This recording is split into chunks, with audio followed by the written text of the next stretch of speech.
Thiruvananthapuram urology വിഭാഗം മേധാവി doctor Haris ചിറക്കലിന്റെ വെളിപ്പെടുത്തലിൽ സമഗ്ര അന്വേഷണം നടത്തും. വിവിധ മെഡിക്കൽ കോളേജുകളിലെ വകുപ്പ് മേധാവിമാരടങ്ങുന്ന സമിതിക്കാണ് അന്വേഷണ ചുമതല. അന്വേഷണം നടത്തി ശുപാർശകളടങ്ങിയ റിപ്പോർട്ട് അടിയന്തരമായി സമർപ്പിക്കാനാണ് നിർദ്ദേശം. അതേസമയം അന്വേഷണ സമിതി നിയോഗിച്ചതിൽ തൃപ്തിയെന്ന് ഡോക്ടർ ഹാരിസ് പ്രതികരിച്ചു.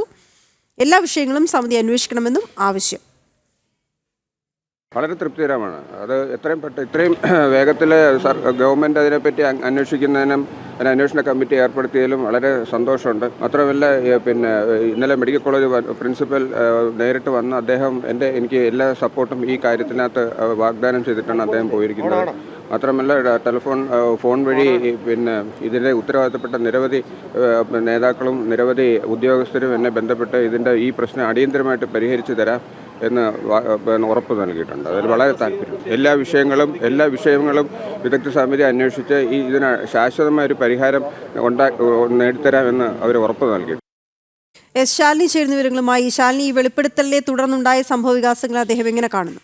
വീണ, ഇന്നലെ രാത്രിയോടുകൂടിയാണ് 4 അംഗ സമിതിയെ ഈ ആരോപണങ്ങൾ അന്വേഷിക്കാനും ഒപ്പം തന്നെ അത്തരത്തിലുള്ള പരാതികൾ അന്വേഷിക്കാനുമായി സർക്കാർ ചുമതലപ്പെടുത്തിയിട്ടുള്ളത്. ഈ ചുമതലപ്പെടുത്തിയ അന്വേഷണ സമിതി അംഗങ്ങളടക്കമുള്ളവരും തിരുവനന്തപുരം മെഡിക്കൽ കോളേജ് പ്രിൻസിപ്പൽ അടക്കമുള്ളവരും ഈ പരാതി ഉന്നയിച്ച അല്ലെങ്കിൽ നവമാധ്യമത്തിലൂടെ പ്രതികരിച്ച ഡോക്ടർ ഹാരിസ് ചിറക്കലിനുമായി സംസാരിച്ചിട്ടുണ്ട്. നേരിട്ട് സന്ദർശനം നടത്തി വിശദാംശങ്ങൾ തേടിയിട്ടുമുണ്ട്. ഇതിന് പിന്നാലെയാണ് ഇന്ന് രാവിലെയോടുകൂടി യൂറോളജി വിഭാഗം ഡോക്ടർ കൂടിയായിട്ടുള്ള ഹാരിസ് ചിറക്കൽ പ്രതികരിച്ചത് മാധ്യമങ്ങളോട്. അദ്ദേഹം പറയുന്നത് ഇത്തരത്തിലാണ്: ഈ ഒരു അന്വേഷണ സമിതിയെ വെച്ചതിൽ സന്തോഷമുണ്ട്. കൃത്യമായ ഒരു അന്വേഷണം ഇക്കാര്യത്തിൽ നടന്ന് ആ കൃത്യമായ അന്വേഷണത്തിന്റെ റിപ്പോർട്ട് തന്നെ സർക്കാരിന് മുൻപിലേക്ക് എത്തട്ടെ, പരാതികളും പരിമിതികളും ഒക്കെ പരിഹരിക്കാനാകട്ടെ എന്നുള്ളതിലൊരു ഉറച്ച വിശ്വാസമുണ്ട് എന്നുള്ളതാണ് അദ്ദേഹം പറയുന്നത്. മാത്രമല്ല മറ്റ് 1-2 കാര്യങ്ങൾ കൂടി അദ്ദേഹം പറഞ്ഞു വെക്കുകയാണ്. ഈ ഭരണപരമായ കാര്യങ്ങൾ അറിയാത്ത ആളുകളെ ഈ ചുമതലപ്പെട്ട കീ പോയിന്റിലേക്ക് നിയമിക്കുന്നത് വലിയ രീതിയിലുള്ള വീഴ്ചകൾ ഉണ്ടാക്കുന്നുണ്ട്. അത് പ്രിൻസിപ്പലിന്റെ സ്ഥാനത്താണെങ്കിലും അല്ലെങ്കിൽ അത്തരത്തിലുള്ള ചുമതലപ്പെട്ടവരെ ആണെങ്കിൽ പോലും കാര്യമായ വിവരമില്ലാത്ത അല്ലെങ്കിൽ ഇതുമായി ബന്ധപ്പെട്ട് നേരിട്ട്